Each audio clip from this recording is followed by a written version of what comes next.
Hi everyone, this is Kennedy, and today's topic is: should women cover their heads in church? And conversely, we could ask: should men uncover their heads in church? Is there a spiritual issue behind it? At one time, a well dressed man would wear a hat, and so wearing hats in church for a man would have been an issue. But in modern times, we don't tend to wear hats as men, and so it is not as big an issue as it is for women.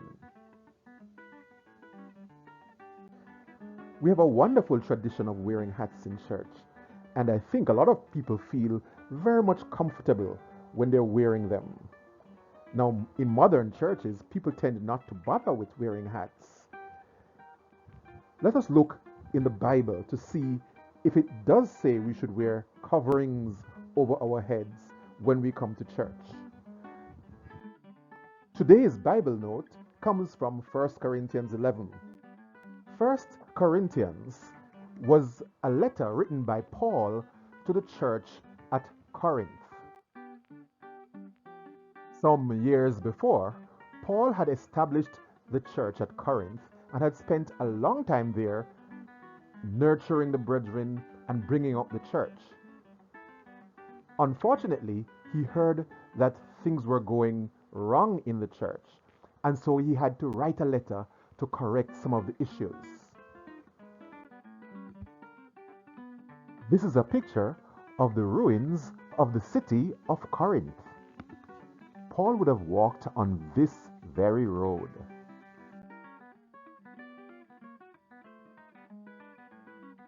This is an artist's concept of what the city would have looked like.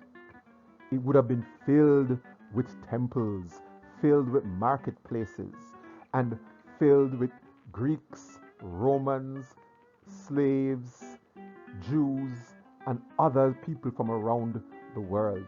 It was a metropolitan city. The Christians in the city would have been a very small group compared to the other 70 to 100,000 people who lived in the area. In fact, most of the people would have worshipped Greek and Roman gods. Here is the temple of Apollo in the city, or at least the ruins of it. So then, the church was young and needed to be nurtured. One of the issues that Paul had to address was whether we should cover our heads or uncover our heads in worship. How should the members present themselves when they get together to worship God? And he addressed that matter in 1 Corinthians 11. Let's read. Every man who prays or prophesies with his head covered dishonors his head. But every woman who prays or prophesies with her head uncovered dishonors her head. It is the same as having her head shaved. Notice that when Paul is talking about covering your head or uncovering your head, he's talking about when you are praying and when you are prophesying. So there's something special about praying and prophesying that requires this tradition. In order to pray and to prophesy, we must get into the presence of God. So then, when you are praying, you're telling God directly about your issues, concerns, and you're giving Him your praise. When you are prophesying, you are receiving from God His communication and His word, His response to our presence, His response to what we have said to Him. So when you're in God's presence in church, He's saying that women should cover their heads and men should uncover their heads. That is when they're in the presence of God. So let us see where that comes from. Moses was always getting into the presence of God. And when he got into the presence of God, his face and his head would shine with the glory of God, the wonder of God. In Exodus 34, we have the story where his face was so bright that the Israelites demanded that he cover his face. Do you see the connection? Covering the glory that he was reflecting. So it is with us. When we go into the presence of God to prophesy and to pray, we reflect the glory of God. So now we can see how it would be an insult to God for you to put a hat on in his presence. It means you do not want to reflect his glory. You do not want to declare him.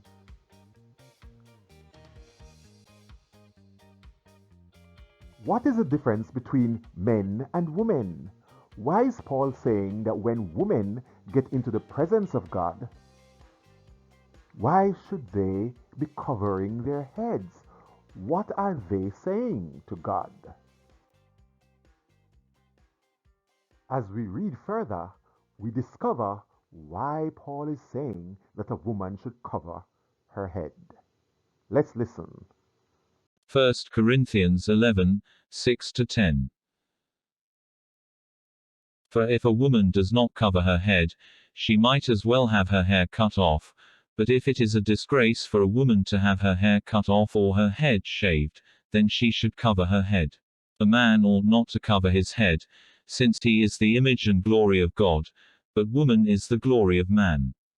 For man did not come from woman, but woman from man, neither was man created for woman, but woman for man. It is for this reason that a woman ought to have authority over her own head, because of the angels.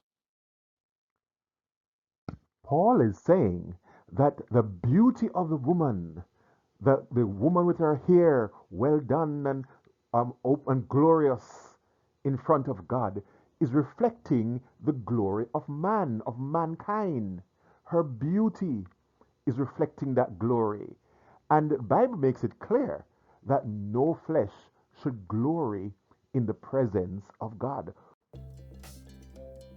Therefore, as our beautiful mothers and daughters and sisters are worshiping God in prayer and in prophesying, getting into the presence of God for themselves, they cover every reflection of human beings, anything that has to do with the glory of humans and mankind.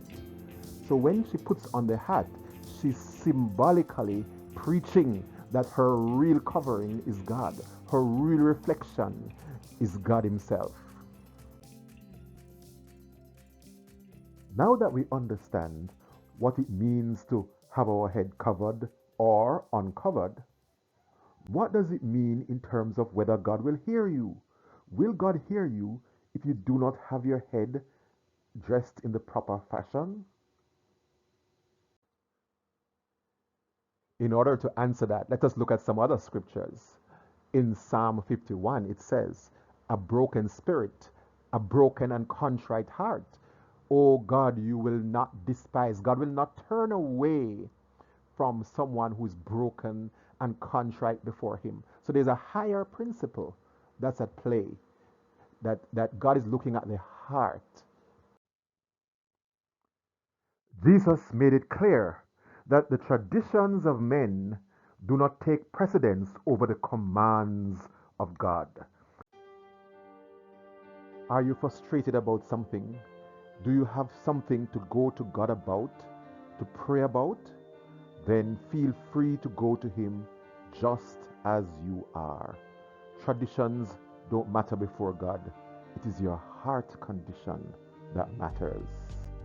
And if you have not given your life to God, we're asking you to at this time pray a prayer, asking God to come into your life through Jesus and give you the Holy Spirit that will help you to go through life and to receive the great salvation.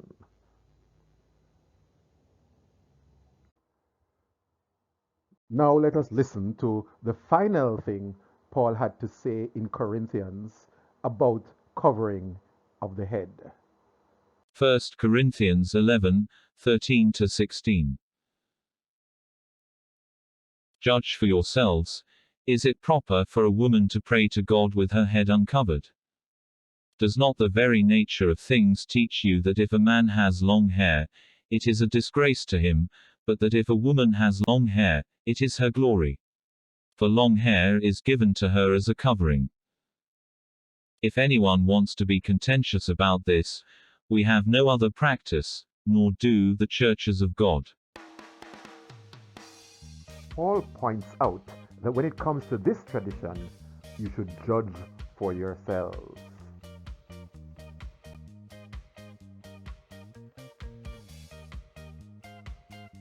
He recognizes that people are still going to be contentious about this matter. And he says that the churches have no other tradition, no other practice. Gentlemen, take off your hats in church and enjoy the presence of the Lord as you experience Him.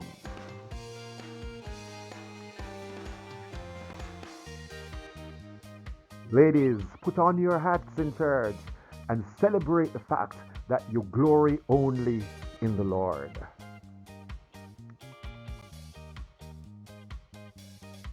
So our very clothes glorify God. It is not just wearing a fashion when we put on a hat, but we are preaching something. We're saying something about the presence of the Lord.